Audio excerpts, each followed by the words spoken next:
There are many evil master plans in video games, but few have the depth and diabolical ingenuity of King K. Rool's plan to destroy Donkey Kong Country and steal the banana horde.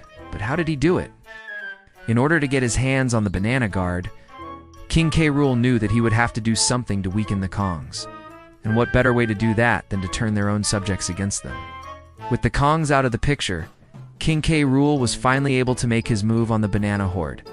Now that King K. Rool had the banana horde on his side, conquering Donkey Kong Country was easy. His Kremling army was now unstoppable, and the people of the country had no one else to turn to but him. With the Kongs gone, King K. Rool was able to easily claim the throne and become the new ruler of the kingdom. As it turns out, King K. Rool didn't just want the banana horde for its power. Well, it goes to show that sometimes the greatest villains are the ones who are the most intelligent. King K. Rool may not have been the strongest or the most powerful, but he was definitely the smartest. Let me know in the comments below. If you like this video, be sure to like and subscribe so you don't miss any of my upcoming videos. Thanks for watching, and I'll see you next time. He was able to outsmart Donkey Kong, use the Kremlings to his advantage, and steal the banana horde without being detected. It's a masterclass in villainy, and it's one of the reasons why King K. Rool is such a great character. He's not just a mindless brute. He's a genius strategist who is always thinking 10 steps ahead. He also wanted to use it to gain control of the Kremlings. He always came back stronger and more determined than before. It's just this determination that allowed him to carry out his evil master plan and become the king of the Kongs. You see, the Kremlings were a race of creatures who were known for their greed and their lust for power. And King K. Rool knew that the banana horde would be the perfect tool to manipulate them. With the horde's power at his command, he was able to use the Kremlings to do his bidding, turning them against each other and using their own greed to destroy themselves. It was a brilliant strategy that allowed him to gain control of the Kremlings without having to lift a finger himself. He wasted no time in making his presence known, using his newfound power to oppress the people and drain them of their resources. It was a dark time for Donkey Kong Country, and the people suffered under the cruel reign of King K. Rool. With the help of his army, he was able to easily steal the artifact and bring it back to his own lair. From here, he would use the horde's power to enhance his own strength and become even more powerful than before. That was King K. Rool's evil master plan. But wait, there's more. There's actually one more thing that makes this plan truly diabolical, and that's the fact that it was all a lie, you see. The whole reason that King K. Rool framed Donkey Kong was simply to lure him away from the banana horde. He knew that the horde would make him more powerful. But he also knew that Donkey Kong would never let him get close enough to it if he was around.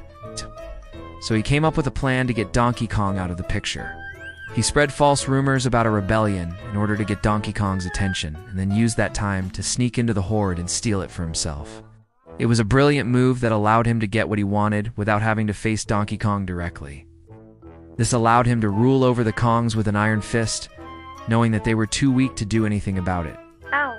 In order to achieve this, he created a series of false accusations that would paint Donkey Kong as a tyrant who would become too powerful for his own good. With the country in ruins, King K. Rool was finally able to claim the title of King of the Kongs for himself. He took the banana horde with him to his own lair, where he used its power to enhance his strength and abilities. With the horde by his side, King K. Rool became even more powerful than before and was able to rule over the Kongs with an iron fist. He wasted no time in asserting his dominance, using his power to oppress the people and take all of their resources for himself. The people of the country had no choice but to submit to his rule, and King K. Rool became the new king of the Kongs. With the help of his Kremling army, he spread these lies throughout the land, turning the people of Donkey Kong Country against their beloved king. To make matters worse, he even went as far as to build a statue of himself in the center of town, a constant reminder of his supposed greatness. It's truly a testament to how far King K. Rool was willing to go to achieve his goals. He even went as far as to corrupt the minds of the very people he was trying to rule over. Well, that's what this video is all about. So let's get started. The first thing we need to look at is how King K. Rool came up with his plan in the first place. You see, King K. Rool didn't just wake up one morning and say, once the Kongs were isolated and hated by their own people, King K. Rool knew that it was time to strike. He unleashed his Kremling army upon the kingdom, causing widespread destruction and stealing as many bananas as they could.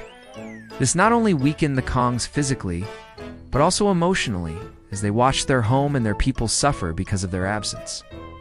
It was a brilliant strategy that allowed King K. Rool to take control of the situation without having to face the Kongs directly. By causing chaos and destruction across the land, he was able to put the Kongs on the defensive, forcing them to split up and search for a way to stop him. You know what? I think I'll steal all of the bananas in the world.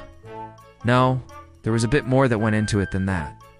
You see, King K. Rool had long been envious of the wealth and power that came with being the king of the Kongs. And to achieve this, he needed the most powerful artifact in the Kong universe, the Banana Horde. But he knew that stealing it would be no easy feat. So he devised a plan so diabolical that once it was set in motion, it couldn't be stopped. Step 1, frame Donkey Kong for a crime he didn't commit. Step 2, cause chaos and destruction. Step 3, steal the Banana Horde. Step 4, conquer Donkey Kong Country. Step 5, become the new king of the Kongs. So there you have it, folks. But there's even more to this story. So what can we learn from this?